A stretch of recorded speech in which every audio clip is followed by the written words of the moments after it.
Okay, so the first question is how and why does money emerge? Money in and of itself has no actual value. It could be a shell, a metal coin, or a piece of paper. Its value is symbolic. It conveys the importance that people place on it, deriving its value by virtue of its functions, these being a medium of exchange, a unit of measurement, and a storehouse for wealth and value. This means that money allows people to trade goods and services indirectly, helps communicate the price of goods, and provides individuals a way to store their wealth long term. There are many theories about the origin of money, in part because of these various functions. Money in some way, shape, or form has at least been part of human history for the last 3,000 years, and before that time, historians generally agree that a system of bartering was most likely used. So with increasing productivity and the division of labor, individuals found themselves without many of the necessities they required, but at the same time in excess of their own products. Without common means of payment, individuals had to resort to barter in order to trade. Bartering, as we know, is a direct trade of goods and services, but this system was pretty problematic because a double coincidence had to exist for a barter to be fulfilled. So if a horse was to be exchanged as part of an agreement in which the other party is supposed to provide fresh meat, then you'd have to find someone who thinks a horse is a fair trade for having to kill a cow. If this didn't work, you'd end up having to alter the deal until someone agreed to its terms. While other commodities such as gold, silver, and copper were also traded as means of exchange for goods and services, its use was unpractical. So bartering, most significantly, didn't have a fixed value for its goods or services. Everything was pretty much negotiable, so trading was made very difficult. Thus, slowly, or a common currency emerged, which allowed individuals to easily trade items like animal skins, salts, and weapons, goods which were crucial over the last few centuries. But money inherently had a fixed value. This means its users knew how much money the goods they commonly bought and sold were worth, so all commonly traded goods likewise had fixed values. The introduction of money essentially enabled the increasing speed at which business could be done. Further, the shift to paper money or notes throughout the world, specifically in Europe, increased the amount of international trade that could occur. Banks started buying currencies from other nations and created the first currency market, which has now developed to foreign exchange markets, which include convenient market hours, high liquidity, and the ability to trade on margin. So this leads us to the second question. Why do you think that a good, with all the properties explained in slide 10, could become money? Well, in order to make my answer more comprehensive, I will be using the example of a house, and I will highlight how its characteristics correspond to the ones explained in slide 10 and therefore make it a monetizable good. So firstly, a house is highly valuable for individuals. This good presents a very simple but clear advantage of having the potential to become someone's home. And so economic actors will want to proceed with an exchange in order to acquire it. Secondly, it is easily accessible. Again, the explanation is very simple. The owner receives the keys and can enter or exit whenever he or she wishes it. Perhaps the transportable element not exactly apply here, as a house is an immovable good, but it would, for instance, apply to the furniture which is inside the property, which adds value to it.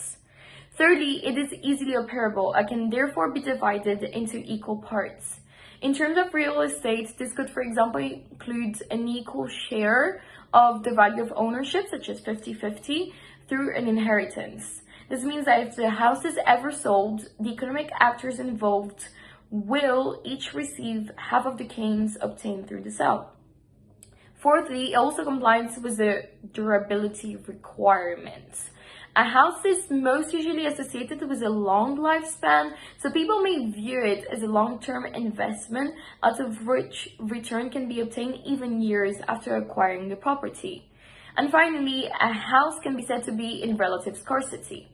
The characteristics of the property, may be in terms of its location, architecture, etc., tend to make it a unique product which potential buyers will seek and compete for.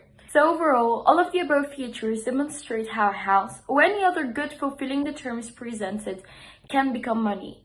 Indeed, they highlight the requirement for a good to be economically valued in monetary terms, appealing to potential customers, and ultimately sold with ease through an exchange between the buyer, who has the money, and you, who holds the object he or she wants. If a good possesses all of these characteristics, it means they can become money through a sale. Question number 3 is a very controversial and widely asked question: whether money is problematic in society or not. Money is a currency of exchange of goods, products, and services. Therefore, it is anything that serves as a medium of exchange. A medium of exchange is anything that is accepted as a means of payment. If humans did not acquire money, they wouldn't have the will to produce, because in human nature, they want something in exchange for what they provide. An example for this can be referred to as a barter, where goods are exchanged directly for goods. Even before the physical coins were created, the system of exchange was always present. For example, in the old days, someone would exchange their cow for a carriage or their shoe for a haircut. This exchange wouldn't necessarily be referred to as monetary. However, it is still a form of payment that is obtained through a certain service or good. Therefore, scarcity of resources will occur if there was no money or any form of exchange, because there won't be allocation of resources when there is no medium of exchange in the system. To encourage humans to keep providing goods and services through using a medium of exchange, which allows for greater efficiency in an economy and stimulates an increase in overall trading activity. In a traditional barter system, trade between two parties can only happen if one party has a commodity that another party desires, and vice versa. Therefore, the medium of exchange creates order and predictability in a certain market because it allows the supplier to be aware of the demands required by the purchaser. So if there was no money, market volatility will cause the market to become chaotic. Exchange transactions happen when an individual has goods in his possession that have smaller use value than other goods in the possession of other individual who value the same goods in reverse fashion. However, it is very rare for those two individuals to actually meet each other. Indeed, the barter system impedes progress in the division of labor and the production of goods for future sale. Money is a medium of exchange that gives to consumer lots of benefits. First, it solves the problem of bartering, the lack of a double coincidence of wishes. You can sell goods for money to whoever wants it, and with that money you can buy goods to whoever wants to sell them. Then it also solves the problem of the barter of absence of a common measure of value. Money acts as a standard for measuring the exchange value of all commodities. Thirdly, it solves the barter problem of the difficulty of storing wealth. And finally, it helps to make contracts that involve future payments. When consumers exchange, they look forward to obtaining goods of better marketability, which will allow them to proceed quicker, more efficiently, and with more probability of success. In this way, certain goods become money, and it is thanks to the success of this foregoing procedure that the rise of money was favored. Furthermore, money is a concept that appeared because it was needed, as its creation is entirely natural. It happens as a result of economic relationships that were independent of the state. For the population as we are, devolved primarily to industry, there was an increase of marketability of other commodities than cattle, which create lots of discomforts. For example, expenses for the maintenance.